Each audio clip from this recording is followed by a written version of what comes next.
കൂട്ടുകാരെ, എല്ലാവർക്കും നിജൂസ് വേൾഡിന്റെ പുതിയൊരു വീഡിയോയിലേക്ക് സ്വാഗതം. എല്ലാവരും സുഖമായിട്ടിരിക്കുന്നെന്ന് വിശ്വസിക്കുന്നു. ഞങ്ങളിവിടെ സുഖമായിട്ടിരിക്കുകയാണ്. അപ്പോൾ എല്ലാവരും സന്തോഷത്തോടെയും ആരോഗ്യത്തോടെയും ഒക്കെ ഇരിക്കാട്ടോ. എളുപ്പത്തിൽ ഗർഭിണിയാകാൻ ട്രൈ ചെയ്യേണ്ട മോസ്റ്റ് എഫക്റ്റീവ് ആയിട്ടുള്ള ഒരു ടിപ്പ്, അതിനെ പറ്റിയിട്ടാണ് ഇന്നത്തെ വീഡിയോയിൽ സംസാരിക്കുന്നത് കേട്ടോ. നമ്മുടെ ചാനലിൽ ഇതുവരെ ഒരുപാട് ഫെർട്ടിലിറ്റി ഇൻക്രീസ് ചെയ്യാനായിട്ട്, ഒരു അമ്മയാകാനായിട്ടുള്ള അല്ലെങ്കിൽ ഒരു അച്ഛനാകാനായിട്ടുള്ള സാധ്യത ഇൻക്രീസ് ചെയ്യാൻ സഹായിക്കുന്ന ഒരുപാട് ടിപ്സിനെ പറ്റിയിട്ടുള്ള വീഡിയോസ് ചെയ്തിട്ടുണ്ട്. അതെല്ലാം തന്നെ നമ്മുടെ ചാനൽ എടുത്തു കഴിഞ്ഞാൽ അതിന്റെ പ്ലേലിസ്റ്റിൽ fertility exercise, fertility improving tips, അതുപോലെ ഫോർ മെൻ എന്നുള്ള പ്ലേലിസ്റ്റ് നോക്കിക്കഴിഞ്ഞാൽ നിങ്ങൾക്ക് ഈ വീഡിയോസ് എല്ലാം ലഭിക്കുന്നതായിരിക്കും.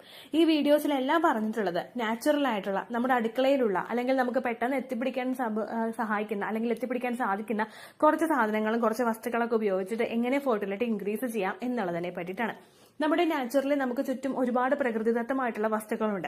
ആൻഡ് അതെല്ലാം തന്നെ ഒരുപാട് ന്യൂട്രിയൻസ് അടങ്ങിയിട്ടുള്ളതുമാണ്. നമ്മളെ ഒരു സാധാരണ സ്ത്രീക്ക് ഫെർട്ടിലിറ്റി ഇൻക്രീസ് ചെയ്യാൻ വേണ്ടിയിട്ട് ഈ പ്രകൃതിദത്തമായിട്ടുള്ള പല കാര്യങ്ങളും യൂട്ടിലൈസ് ചെയ്ത് കഴിഞ്ഞാൽ എളുപ്പത്തിൽ അത് സഹായിക്കുകയും ചെയ്യും. അങ്ങനെ നിങ്ങൾ എളുപ്പത്തിൽ പ്രഗ്നന്റ് ആകാനായിട്ട് സഹായിക്കുന്ന ഒരു ടിപ്പിനെ പറ്റിയിട്ടാണ് സംസാരിക്കുന്നത്. സ്ത്രീകൾക്ക് മാത്രമല്ല പുരുഷന്മാർക്കും വളരെയധികം എഫക്റ്റീവ് ആയിട്ടുള്ളതാണ് ഇന്നത്തെ ടിപ്പ്. അപ്പൊ അതെന്താണെന്ന് നമുക്ക് നോക്കാം. വീഡിയോ നമുക്ക് സ്റ്റാർട്ട് ചെയ്യാം. ഇവിടെ സംസാരിക്കാനായിട്ട് പോകുന്നത് L-ആർജിനിനെ പറ്റിയിട്ടാണ്. പ്രഗ്നന്റ് ആകാൻ വേണ്ടിയിട്ട് ഫെർട്ടിലിറ്റി ട്രീറ്റ്മെന്റ് എടുത്തവർക്ക് എല്ലാവർക്കും തന്നെ ഡോക്ടേഴ്സ് കൊടുക്കുന്ന ഒരു മെഡിസിനാണ് L-ആർജിനിൻ കണ്ടന്റ് അടങ്ങിയിട്ടുള്ള മെഡിസിൻസ്.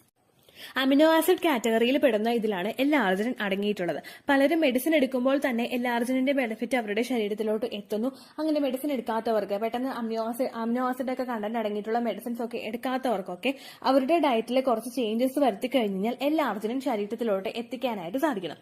അതെങ്ങനെയൊക്കെയാണ് ഇത് യൂസ് ചെയ്യുന്നത്, ഇതിന്റെയൊക്കെ എന്തൊക്കെയാണ് ബെനിഫിറ്റുകൾ നമുക്കിത് ഉപയോഗിക്കുമ്പോൾ കിട്ടുന്നത് എന്ന് നമുക്ക് നോക്കാം കേട്ടോ. ഫസ്റ്റ് ഒരു ബെനിഫിറ്റ് എന്ന് പറയുന്നത് ഇതിൽ നൈട്രിക് ഓക്സൈഡ് ലെവൽ ഇൻക്രീസ് ചെയ്യാനായിട്ട് സഹായിക്കുന്നു. ശരീരത്തിൽ നൈട്രിക് ഓക്സൈഡ് ഉണ്ടാക്കാനായിട്ട് L-ആർജിനിൻ ഹെൽപ്പ് ചെയ്യുന്നുണ്ട്. ഇത് PCOD ഉള്ളവര്, ഫൈബ്രോയിഡ്, അതുപോലെ എൻഡോമെട്രിയോസിസ് പോലുള്ള രോഗങ്ങൾ വരുന്നത് കുറയ്ക്കുന്നു. അതുപോലെ തന്നെ PCOD പോലുള്ള ബുദ്ധിമുട്ടുകൾ ഉള്ളവർക്ക് അതിന്റെ സിംറ്റംസ് അല്ലെങ്കിൽ അതിന്റെ കുറച്ച് എഫക്ട്, അതിന്റെ സ്ട്രോങ് ആയിട്ടുള്ള രീതിക്കാണ് നിൽക്കുന്നതെങ്കിൽ അതിനൊന്ന് കൺട്രോൾ ചെയ്യാൻ വേണ്ടിയിട്ട് ഇത് സഹായിക്കുന്നു. ഗർഭധാരണത്തെയും അതുപോലെ തന്നെ ഇംപ്ലാന്റേഷനെയും ഒക്കെ പ്രതികൂലമായി ബാധിക്കുന്ന എന്തെങ്കിലും കാര്യങ്ങൾ നിങ്ങളുടെ ശരീരത്തിലോട്ട് എത്തുകയാണെങ്കിൽ അതിനെയൊക്കെ ഒന്ന് ഫൈറ്റ് ചെയ്ത് നിന്നിട്ട് നിങ്ങളുടെ ഇംപ്ലാന്റേഷനെ സപ്പോർട്ട് ചെയ്യാൻ വേണ്ടിയിട്ട് ഇത് സഹായിക്കുന്നു. രണ്ടാമതുണ്ടാവുന്ന ബെനിഫിറ്റ് നിങ്ങളുടെ സെർവിക്കൽ മ്യൂക്കസിന്റെ പ്രൊഡക്ഷൻ വർദ്ധിപ്പിക്കാൻ വേണ്ടിയിട്ട് ഇത് സഹായിക്കുന്നു. സെർവിക്കൽ മ്യൂക്കസ് ഒരു സ്ത്രീയെ സംബന്ധിച്ചിടത്തോളം പ്രഗ്നന്റ് ആകാൻ വേണ്ടിയിട്ട് എളുപ്പത്തിൽ സഹായിക്കുന്ന ഒന്നാണ്. നമ്മൾ ഫിസിക്കൽ കോണ്ടാക്ട് ചെയ്യുന്ന സമയത്തുണ്ടാകുന്ന എഗ് വൈറ്റ് ടെക്സ്റ്റൈലുള്ള ഡിസ്ചാർജും നമ്മൾ ഓവുലേഷൻ നടക്കുന്ന സമയത്തുണ്ടാകുന്ന എഗ് വൈറ്റ് ടെക്സ്റ്റൈലുള്ള ഡിസ്ചാർജുമാണ് ശരീരത്തിനകത്തേക്ക് പ്രവേശിക്കുന്ന സ്പേമിനെ കുറച്ചധികം ദിവസങ്ങളിലോട്ട് നമ്മളുടെ ശരീരത്തിൽ നിർത്താൻ വേണ്ടിയിട്ടുള്ള ഒരു സർക്കംസ്റ്റാൻസ് അല്ലെങ്കിൽ ഒരു ചുറ്റുപാട് അവിടെ ഉണ്ടാക്കി കൊടുക്കുന്നത്. ഈ സാഹചര്യം അവിടെ പ്രതികൂലമായിട്ട് ബാധിച്ചു കഴിഞ്ഞാൽ സെമന് ശരീരത്തിനകത്ത് നിൽക്കാൻ പറ്റാതെ വരുന്നു. നമ്മുടെ ശരീരത്തിനകത്തേക്ക് ഒരു കാര്യം പ്രവേശിച്ചു കഴിയുമ്പോഴേക്കും അതിന് ശരീരത്തിന് ഉള്ളിലോട്ട് കടത്തിവിടാതിരിക്കാൻ നമ്മുടെ ആ ഒരു ഓപ്പണിംഗിൽ തന്നെ അതിനെ പ്രിവെന്റ് ചെയ്യാൻ വേണ്ടിയിട്ടുള്ള അല്ലെങ്കിൽ അതിനെ കില്ല് ചെയ്ത് കളയാൻ വേണ്ടിയിട്ടുള്ള ഒരുപാട് കാര്യങ്ങൾ നമ്മളുടെ ശരീരത്തിൽ നടക്കും. അതിനെയൊക്കെ ഒന്ന് തരണം ചെയ്ത് ആ ഒബ്സ്റ്റക്കിൾസിനെയൊക്കെ ഒന്ന് ഫേസ് ചെയ്തിട്ട് മുൻപോട്ടേക്ക് പോകാൻ വേണ്ടിയിട്ടുള്ള ഒരു ശക്തി നമ്മുടെ ആ ഒരു സെമനെ കൊടുക്കുന്നത് എപ്പോഴും ഈ സെർവിക്കൽ മ്യൂക്കസ് ആയിരിക്കും. സെർവിക്കൽ മ്യൂക്കസിന്റെ പ്രൊഡക്ഷൻ ഇൻക്രീസ് ചെയ്യാൻ വേണ്ടിയിട്ട് L-ആർജിനിൻ സഹായിക്കുന്നു. മൂന്നാമതുണ്ടാകുന്ന ബെനിഫിറ്റ് എന്ന് പറയുന്നത് ബ്ലഡ് ഫ്ലോ ശരീരത്തിൽ വർദ്ധിപ്പിക്കുന്നു. നമ്മുടെ ചാനൽ ഫോളോ ചെയ്യുന്ന എല്ലാവർക്കും തന്നെ മനസ്സിലായിട്ടുണ്ടാകും ബ്ലഡ് ഫ്ലോ എന്താണെന്നുള്ള കാര്യം. നമ്മളുടെ ശരീരത്തിൽ കൃത്യമായിട്ട് ബ്ലഡ് ഫ്ലോ ഇല്ല എങ്കിൽ നിങ്ങൾക്ക് ഒരിക്കലും പ്രഗ്നൻസി സർവൈവ് ചെയ്ത് മുൻപോട്ടേക്ക് കൊണ്ടുപോകാനായിട്ട് സാധിക്കില്ല. ഈവൻ നിങ്ങൾ പ്രഗ്നന്റ് ആയി എന്നിരിക്കട്ടെ, പക്ഷെ ആ പ്രഗ്നൻസി സർവൈവ് ചെയ്ത് മുൻപോട്ടേക്ക് പോകണമെങ്കിൽ ആ ഗർഭസ്ഥ ശിശുവിലോട്ടുള്ള ബ്ലഡ് ഫ്ലോ അവിടെ കൂടുതലായിട്ട് ഉണ്ടാകണം. എന്റെ സെക്കൻഡ് പ്രഗ്നൻസി സമയത്ത് കോവിഡ് വന്നിട്ടുണ്ടായിരുന്ന ഒരു സിറ്റുവേഷനിൽ ഡോക്ടർ പറഞ്ഞു കുഞ്ഞിലോട്ടുള്ള ബ്ലഡ് സർക്കുലേഷൻ കുറയുന്നുണ്ട്, ചിലപ്പോൾ ഇമ്മീഡിയറ്റ് ആയിട്ട് C-സെക്ഷൻ ചെയ്യേണ്ടി വരും, എങ്ങനെ കുഞ്ഞിനെ പുറത്തെടുക്കേണ്ട ഒരു സിറ്റുവേഷൻ നമുക്ക് അവിടെ ഉണ്ടാകുമെന്ന്. അന്ന് കുഞ്ഞിന് മാസം തികഞ്ഞിട്ടില്ല. അപ്പൊ അങ്ങനെ ഒരു സമയത്ത് കുഞ്ഞിനെ പുറത്തേക്ക് എടുത്തു കഴിഞ്ഞാൽ ഓട്ടോമാറ്റിക്കലി കുഞ്ഞിനെ NICUലോട്ട് ഷിഫ്റ്റ് ചെയ്യും. അങ്ങനെ പല പല ബുദ്ധിമുട്ടുകളും ഉണ്ടാകാനായിട്ടുള്ള സാധ്യതകൾ ഫ്യൂച്ചറിൽ ഉണ്ട്. അപ്പൊ അതെല്ലാം കൊണ്ട് ഡോക്ടർ പറഞ്ഞത് ബ്ലഡ് സർക്കുലേഷൻ ഇൻക്രീസ് ചെയ്യാൻ വേണ്ടിയിട്ടുള്ള കാര്യങ്ങൾ ചെയ്യാൻ വേണ്ടിയിട്ടാണ്. ബ്ലഡ് സർക്കുലേഷൻ ഇൻക്രീസ് ചെയ്യാനായിട്ട് നമ്മളെ സഹായിക്കുന്ന ഒരുപാട് ഫുഡ് ഐറ്റംസ് ഉണ്ട്. അങ്ങനെയുള്ള കാറ്റഗറിയൊക്കെ നമ്മൾ ഉപയോഗിച്ചു കഴിഞ്ഞാൽ ഉറപ്പായിട്ടും ആ രക്തയോട്ടം ശരീരത്തിലോട്ട് എത്തും. നമ്മുടെ ശരീരത്തിൽ എന്തെല്ലാം കാര്യങ്ങൾ നമ്മുടെ ആ ഗർഭസ്ഥ ശിശുവിനെ പിടിച്ചു കിട്ടാൻ വേണ്ടിയിട്ടും ഇംപ്ലാന്റേഷൻ നടക്കാൻ വേണ്ടിയിട്ടും നമ്മൾ എന്തെല്ലാം കാര്യങ്ങൾ ചെയ്തത് കൊണ്ടും ആ കാര്യമില്ല. കാരണം ബ്ലഡ് സർക്കുലേഷൻ കൃത്യമായിട്ട് ഉണ്ടാകുന്നില്ല എങ്കിൽ ഒരിക്കലും ആ ഒരു ശിശുവിന് വളർന്ന് മുൻപോട്ടേക്ക് പോകാനായിട്ടുള്ള ഒരു കപ്പാസിറ്റി ഉണ്ടാവില്ല. അപ്പോൾ ബ്ലഡ് സർക്കുലേഷൻ കൂട്ടാൻ വേണ്ടിയിട്ട് ഈ ഒരു L-ആർജിനിൻ സഹായിക്കുന്നുണ്ട് കേട്ടോ. നാലാമതുണ്ടാവുന്ന ഒരു ഗുണമെന്ന് പറയുന്നത് നമ്മുടെ ഫിസിക്കൽ കോണ്ടാക്ട് ചെയ്യാൻ വേണ്ടിയിട്ടുള്ള ഒരു ഇൻട്രസ്റ്റ് വർദ്ധിപ്പിക്കുന്നു. സ്ത്രീകളിലും പുരുഷന്മാരിലും ഇത് രണ്ടുപേരിലും ഫിസിക്കൽ കോണ്ടാക്ട് ചെയ്യാനായിട്ട് ഒരു താല്പര്യമുണ്ടെങ്കിൽ ആ താല്പര്യത്തോടെ ഫിസിക്കൽ കോണ്ടാക്ട് ചെയ്ത് കഴിഞ്ഞാൽ ആ ഒരു പ്രോസസ്സ് നിങ്ങൾ ഓവുലേഷന് വേണ്ടിയിട്ടോ അല്ലെങ്കിൽ ഒരു കുഞ്ഞിനെ ഒരു ജന്മം കൊടുക്കാൻ വേണ്ടിയിട്ടോ നിങ്ങൾ ചെയ്യുന്നതല്ല എന്നുള്ളൊരു തോന്നൽ നിങ്ങളുടെ മനസ്സിലോട്ട് വരും. നിങ്ങൾ വിവാഹം കഴിഞ്ഞ സമയത്ത് എങ്ങനെയാണോ ആ സമയങ്ങൾ ആ ദിവസങ്ങൾ ആസ്വദിച്ചത് അതുപോലെ തന്നെ തുടർന്നും ആസ്വദിക്കണമെങ്കിൽ ഫിസിക്കൽ കോണ്ടാക്ട് ചെയ്യാനായിട്ടുള്ള ഒരു താല്പര്യം സ്ത്രീക്കും പുരുഷനും ഒരുപോലെ വേണം.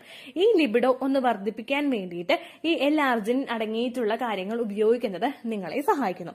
സ്ത്രീകളിൽ ഇത്രയധികം ബെനിഫിറ്റുകളും പുരുഷന്മാരിൽ ഈ ബെനിഫിറ്റും കിട്ടുന്നതോടൊപ്പം തന്നെ പുരുഷന്റെ സെമന്റെ ക്വാണ്ടിറ്റി വർദ്ധിപ്പിക്കുന്നതിനും അതുപോലെ മോട്ടിലിറ്റി വർദ്ധിപ്പിക്കുന്നതിനും ആ പ്രൊഡ്യൂസ് ആയി വരുന്ന സെമന് ക്വാളിറ്റി ഉണ്ടാകുന്നതിനും ഇത് സഹായിക്കുന്നു. സ്ത്രീ ശരീരത്തിൽ പുരുഷന്റെ സ്പേം മാക്സിമം 5 ദിവസം വരെ നിൽക്കും എന്നാണ് പറയുന്നത്. ഈ 5 ദിവസം നിൽക്കുക എന്നുള്ളത് മാക്സിമം ഒരു ഹെൽത്തി ആയിട്ടുള്ള ഒരു സെമന്റെ കപ്പാസിറ്റി ആണെങ്കിൽ അതിനേക്കാളും കുറവ് ദിവസത്തിൽ നശിച്ചു പോകുന്ന ഒരുപാട് സെമൻ ഉണ്ട്. അതിന്റെ അളവൊന്ന് കുറച്ചിട്ട് കൂടുതൽ ദിവസം ശരീരത്തിൽ സെമൻ നിൽക്കണമെങ്കിൽ അണ്ടോൽപാദനത്തിൽ കഴിഞ്ഞ് പുറത്തേക്ക് വരുന്ന ആ അണ്ടവുമായിട്ട് ജോയിൻ ചെയ്ത് ബീജസങ്കലനം നടക്കണമെങ്കിൽ ആ സെമന് കപ്പാസിറ്റി വേണം, ക്വാളിറ്റി വേണം, മോട്ടിലിറ്റി ഇതെല്ലാം വേണം. അതെല്ലാത്തിനും ഹെൽപ്പ് ചെയ്യുന്നുണ്ട് ഈ L-arginine അടങ്ങിയിട്ടുള്ള വസ്തുക്കൾ. സെമന്റെ ആ ഒരു കണ്ടന്റ് നമ്മുടെ ശരീരത്തിൽ കൂടുതൽ ദിവസം നിലനിർത്താൻ വേണ്ടിയിട്ട് പുരുഷന്മാരും L-arginine കണ്ടന്റ് ഉപയോഗിക്കുന്നത് നല്ലതായിരിക്കും. ഇനി ഈ L-arginine എന്ന് പറയുമ്പോഴേക്കും ഇത് എന്തിലൊക്കെയാണ് അടങ്ങിയിട്ടുള്ളതെന്ന് നമുക്ക് നോക്കിയാലോ.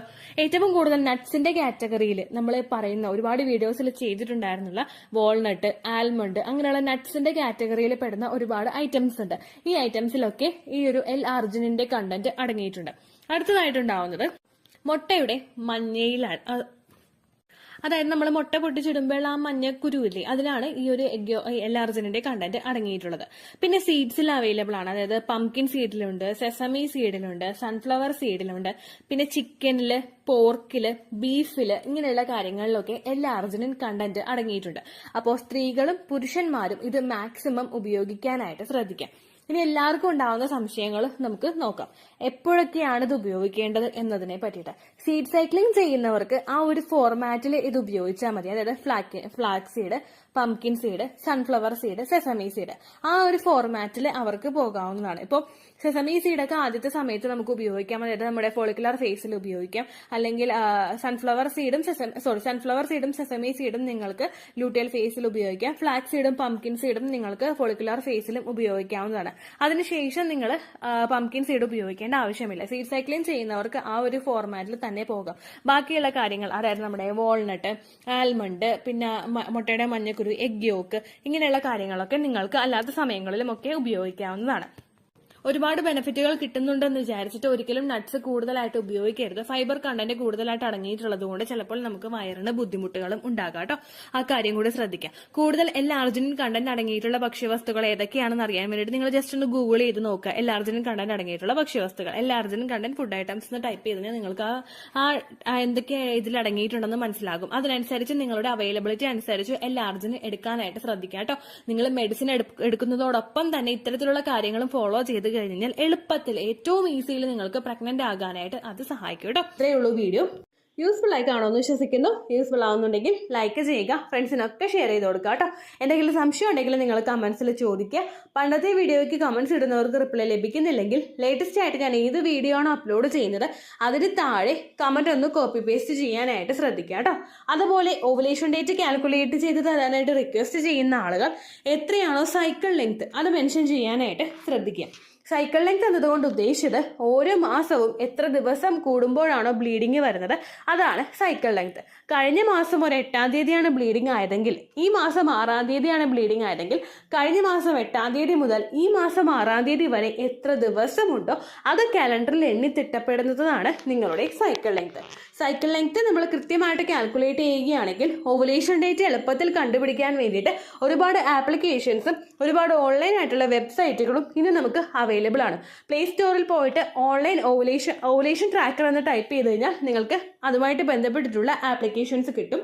അത് പറ്റുന്നില്ല എങ്കിൽ ഗൂഗിളിൽ പോയിട്ട് ഓൺലൈൻ ഓവുലേഷൻ കാൽക്കുലേറ്റർ എന്ന് ടൈപ്പ് ചെയ്ത് കഴിഞ്ഞാൽ അതുമായിട്ട് ബന്ധപ്പെട്ടിട്ടുള്ള വെബ്സൈറ്റുകൾ നിങ്ങൾക്ക് കിട്ടും.